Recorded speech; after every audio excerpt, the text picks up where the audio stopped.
KTO Radio présente À haute voix, la lecture intégrale des œuvres spirituelles majeures. Aujourd'hui, Augustin ou le Maître est là de Joseph Malègue.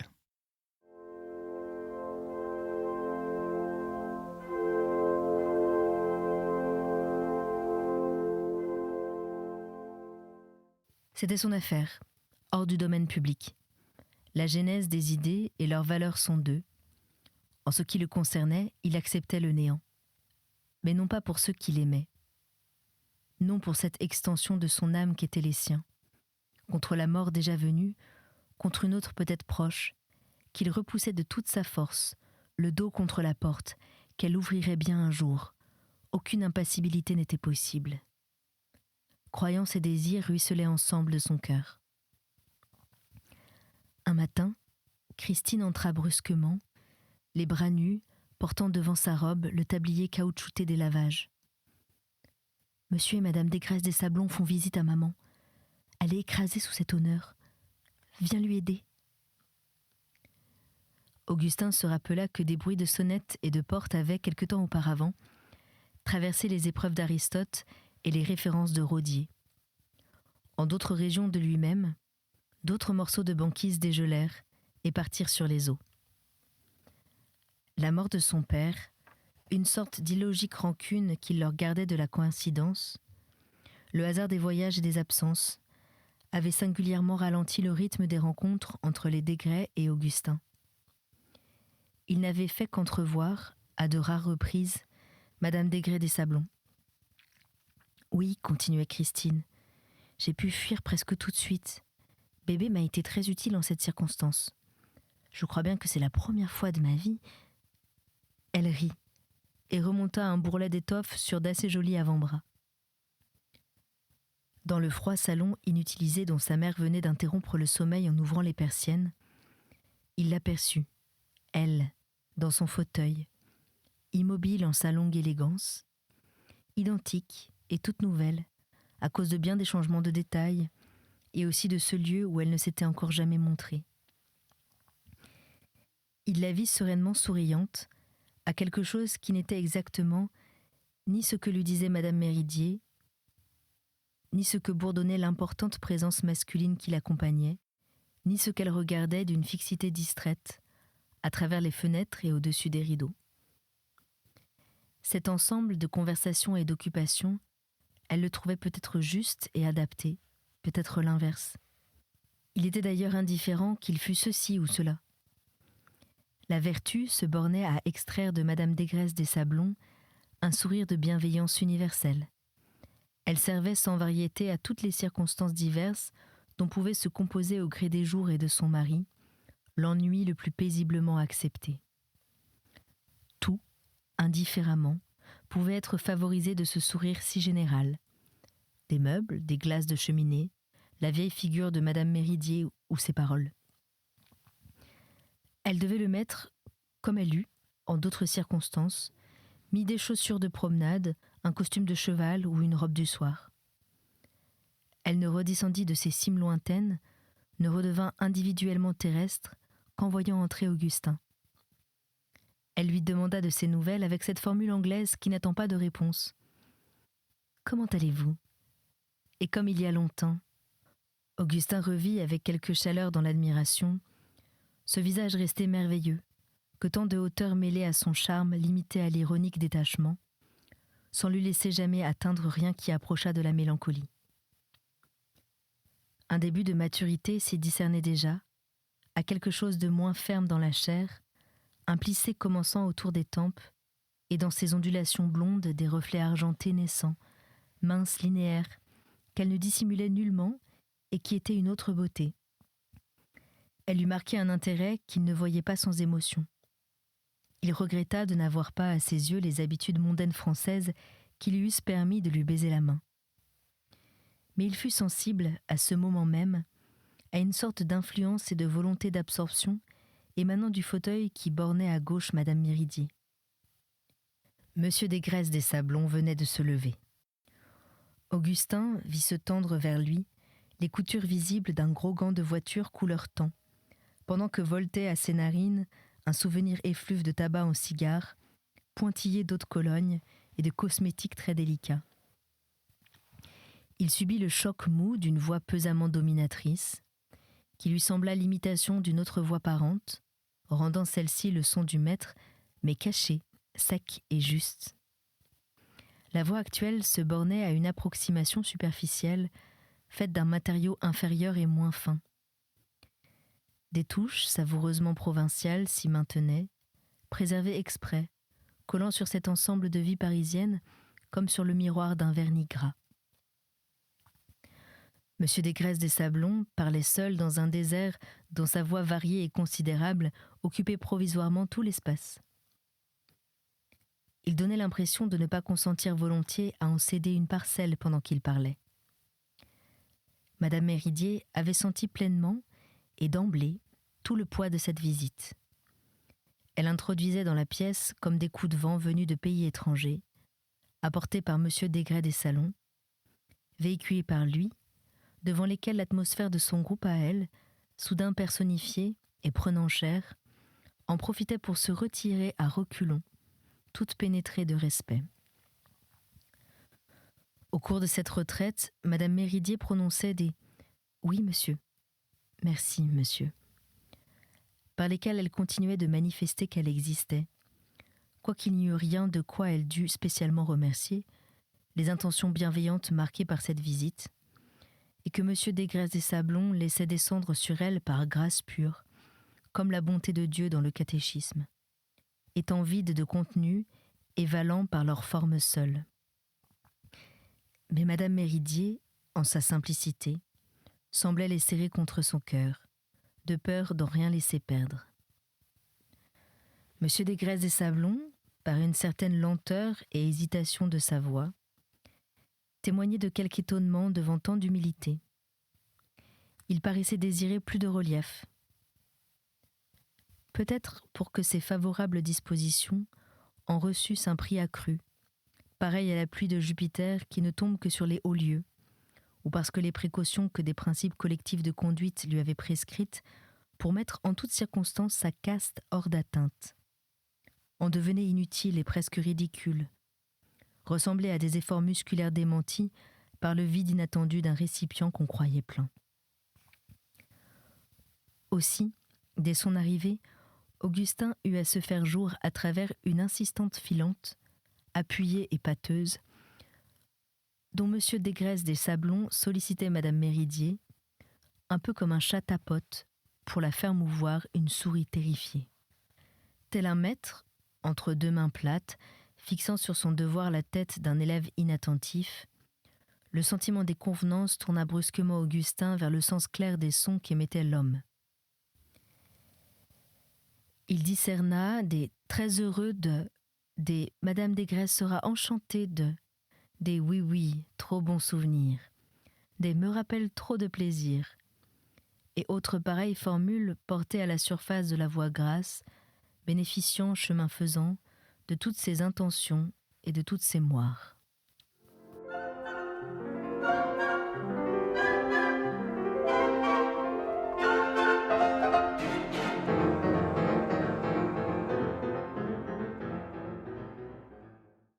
Les traits, émis à bouche large, sur des « et » à l'extrême limite de l'ouverture, ces « oui-oui » prononcés « ouais-ouais », ces nasales en notes de gong sous point d'orgue, Augustin comprenait qu'ils étaient simples phénomènes de vie collective et caractéristiques de groupe, que Monsieur Desgresses des Sablons n'était pas libre de ne pas les produire, qu'il lui était aussi imposé que le parfum léger, la parenthèse parfaite des moustaches roux-gris et les gants de voiture.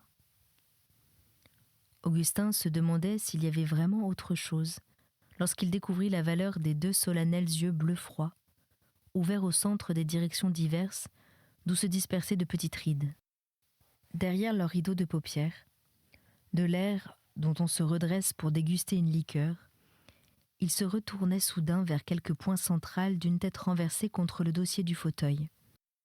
Il semblait chargé d'aller y contrôler les paroles prononcées par les lèvres, de constater leur conformité avec certains critères généraux d'éducation et de tenue qui eussent résidé dans l'encéphale.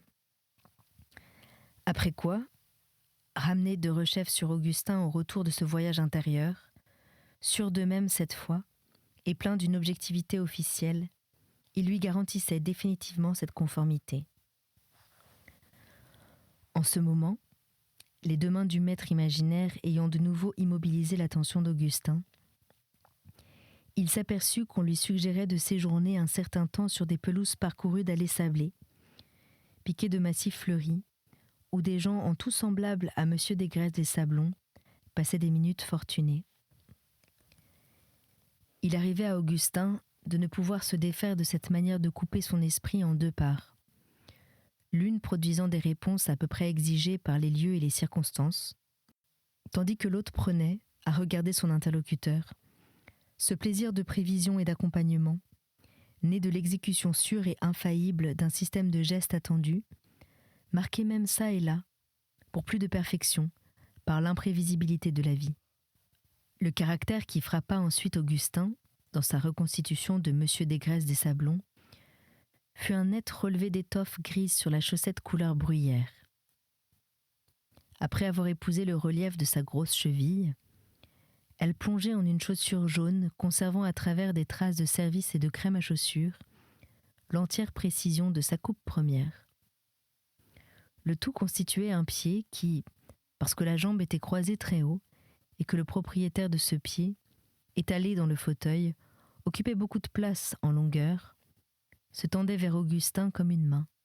Sorti du gant de voiture à une époque qu'Augustin ne pouvait préciser, faisant parfois avec son ancienne enveloppe des gestes où l'on retrouvait, spatiales et muettes, les inflexions mêmes de la voix, la véritable main, tachetée, couverte de poils blonds, tombait mollement d'un immobile bras gauche, calquant le bras du fauteuil, et avec l'air de s'écouler.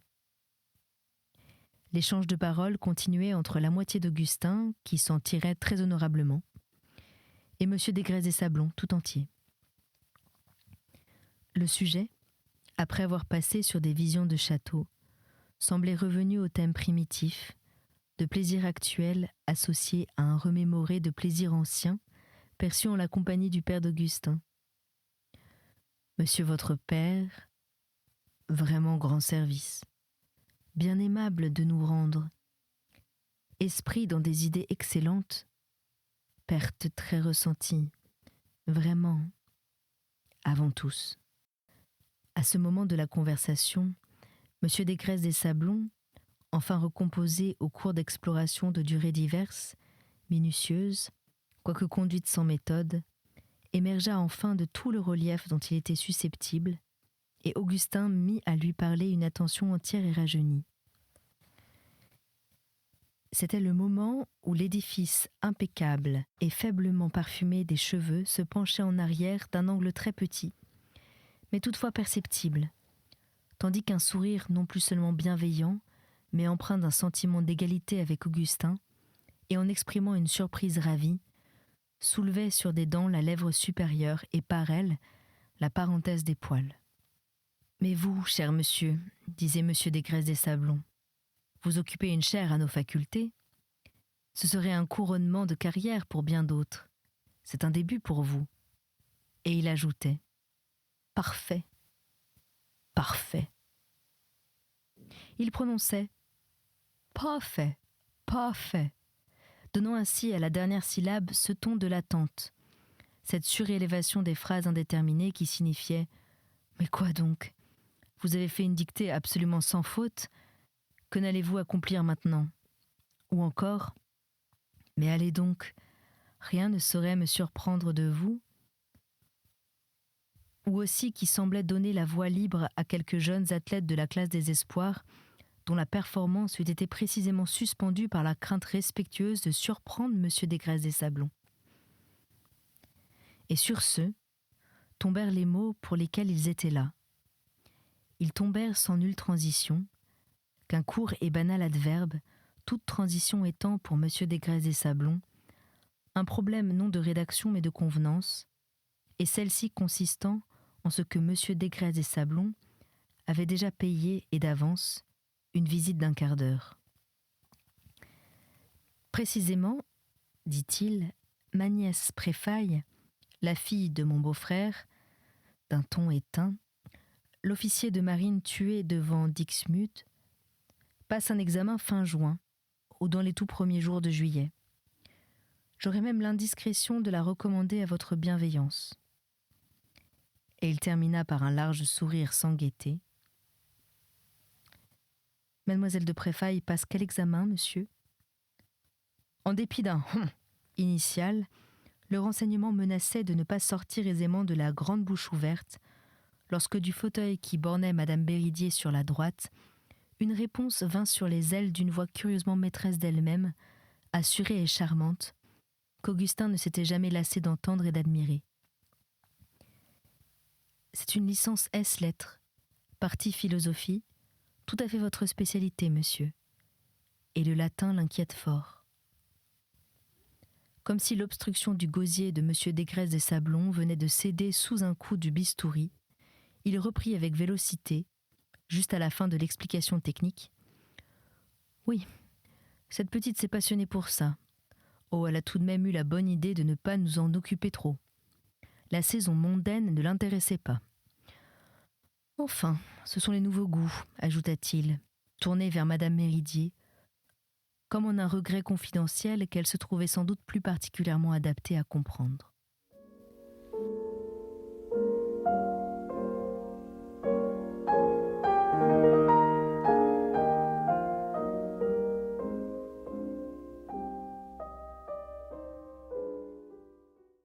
L'air du salon avait changé.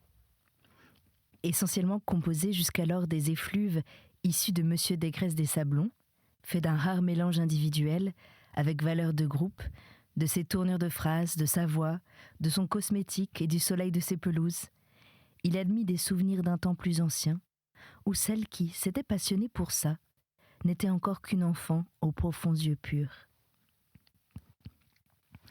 Ceux de monsieur Desgresses des Sablons, paterne, attendri, condescendant, allait et venait d'Augustin à sa mère.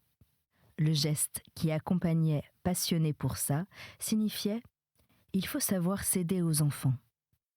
Dans le morceau sur la saison mondaine et les goûts nouveaux, qu'il paraissait se plaindre et s'excuser à la fois de ne pas avoir, il semblait qu'une similitude d'âge et de cœur réunie dans le groupe des goûts anciens de monsieur Desgresses des Sablons et madame Méridier, regardant avec de bénévolents hochements de tête le groupe des goûts nouveaux personnifié par Augustin et mademoiselle de Préfaille. « Madame, dit Augustin, laissant décidément tomber son époux, voulez-vous me permettre une question ?